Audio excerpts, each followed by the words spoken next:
Open the glove box. Unhook the dampener arm. Push in on both sides of the glove box to release the stops. Open the filter housing by unlatching the clip on the right. Remove the old filter from the housing and clean out any debris inside. Install your new filter into the housing with its airflow indicating arrow pointing down. Reinstall the housing cover.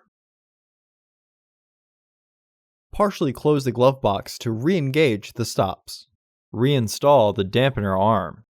Close the glove box. Order your parts today at filterheads.com. Also, please like our video and subscribe to our channel so you won't miss any new content.